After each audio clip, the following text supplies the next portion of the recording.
Alors on se demande tous les ans, est-ce que cette année, ce sera l'année du mobile? Tous les ans, on se dit, ouais, finalement, la nouvelle opportunité publicitaire, c'est ça, c'est on va investir le mobile, c'est ça le futur de l'investissement dans le digital. Et tous les ans, on ne le fait pas. Et on vit un vrai paradoxe, c'est qu'aujourd'hui, tout le monde a un smartphone, ils se vendent des iPhones et des Android et des Windows Phone à la pelle, on l'utilise, et pourtant, dans les investissements publicitaires, ça plafonne toujours à 1% des investissements médias. Et en fait, c'est ce paradoxe qu'on a voulu investiguer à travers une étude d'initiative qui est là, qui s'appelle la Mobile Experience Study, dans laquelle, justement, on va à la rencontre de ces publics de gens qui utilisent des smartphones pour comprendre comment est-ce qu'on peut vraiment les appréhender d'un point de vue publicitaire. Ce paradoxe, on pourrait penser que c'est un paradoxe français et que ce 1%, il est propre à la France. Et quand on regarde dans d'autres pays de téléphonie mobile qui sont beaucoup plus avancés, comme la Corée, bien sûr, qui est la Corée du Sud, qui est le pays le plus avancé, mais aussi plus près de nous, en Grande-Bretagne, on a des pourcentages qui sont, 4 fois plus importants que la France, 4% en Grande-Bretagne, mais 4%, ça reste complètement ridicule. Donc ce paradoxe, c'est un vrai paradoxe mondial. Et c'est pour ça que cette étude, c'est une étude mondiale. On a été dans 13 pays et on a interrogé 13 000 personnes qui utilisent leur terminal mobile pour aller sur Internet, donc des smartphones et des tablettes.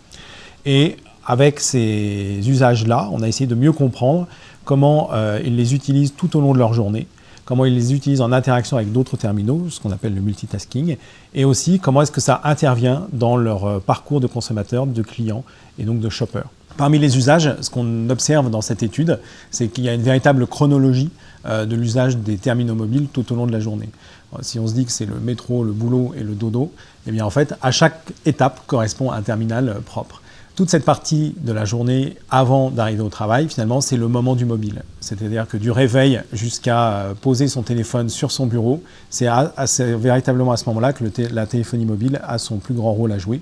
Et d'ailleurs, certains l'ont bien compris, comme Vente Privée, par exemple, qui a constaté que ces connexions avant 9h, c'était des connexions mobiles avant tout, et qui du coup a adapté son service à cette dimension-là.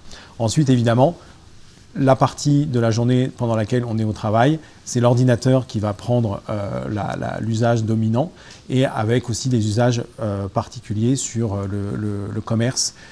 Et on prend de l'information et on prend des renseignements sur ses courses à travers son PC. Et puis le soir, quand on rentre chez soi, c'est vraiment le moment de la tablette et le moment du divertissement. Et donc il y a cet usage très canapé finalement de la tablette. On se relaxe, on est avec sa tablette et on est plutôt en train de regarder des vidéos ou de regarder des chaînes de télévision également sur une tablette. Donc voilà un peu les 3 usages tout au long de la journée et qu'on va aussi retrouver dans les usages des réseaux sociaux. C'est-à-dire qu'on est plutôt dans une logique d'acquérir de l'information, que ce soit sur les sites ou sur les réseaux sociaux tout au long de la journée. Et le soir, on va plutôt être dans une logique de partage et de redistribution finalement de tout ce qu'on a acquis au cours de la journée comme information, comme toutes ces choses qu'on estime valables à être partagées. 60% des gens utilisent leur mobile pendant qu'ils font leurs courses. En fait, ça leur sert à 2 choses. Ça leur sert d'abord à prendre des renseignements sur les prix et ensuite à partager leurs achats avec leurs amis. Un point important à avoir en tête quand on pense à cette expérience de mobile shopping, c'est que finalement, si l'expérience de shopping, elle est vraiment heureuse pour le consommateur, s'il en tire un bénéfice émotionnel important, il va encore plus avoir envie de la partager. Et donc il y a une valeur d'échange dans l'expérience de shopping qui est vachement importante et qu'il faut du coup intégrer aussi dans la proposition qu'on fait aux consommateurs. Dans cette étude, on a aussi l'accent qui est mis sur le ciblage. Parce qu'évidemment, ça paraît naturel, les gens ont différents usages de leurs terminaux mobiles en fonction de leur âge, de leur situation, etc. Donc effectivement, entre un homme adulte pressé, une femme active urbaine et un jeune étudiant, évidemment, l'usage va être complètement différent. Et donc ça, on peut le décrire à travers l'étude.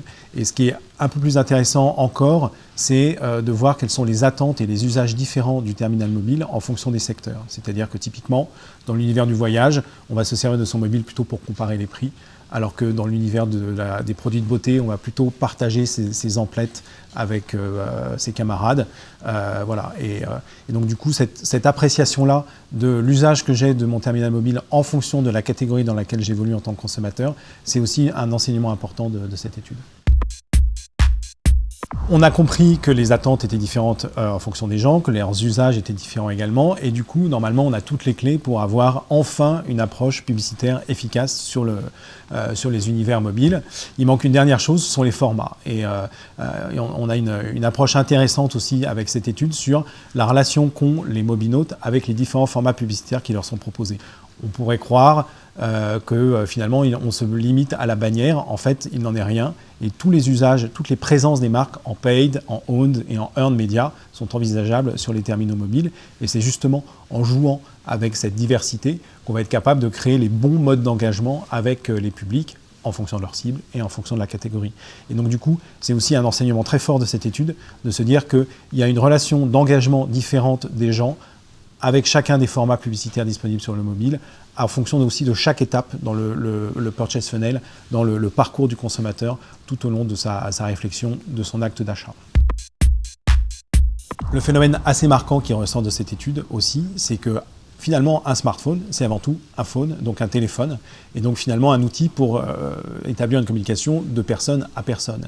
Et du coup, on comprend bien que la marque, la présence d'une marque dans cette relation de personne à personne, elle n'est pas évidente. Et c'est peut-être aussi pour ça que ce n'est pas encore l'année du mobile, parce que justement, il faut trouver le bon mode d'engagement pour finalement arriver dans un endroit où on ne nous attend pas forcément. Et c'est là où justement, je pense que cette étude a une vertu, parce que justement, en réfléchissant aux bons usages, au bon moment, à la bonne façon d'intégrer un parcours de consommateur avec le bon format, toujours au cas par cas, toujours en sur-mesure, on est capable de trouver la bonne façon de faire en sorte que ces marques arrivent naturellement dans le smartphone et qu'elles y soient présentes de façon maligne.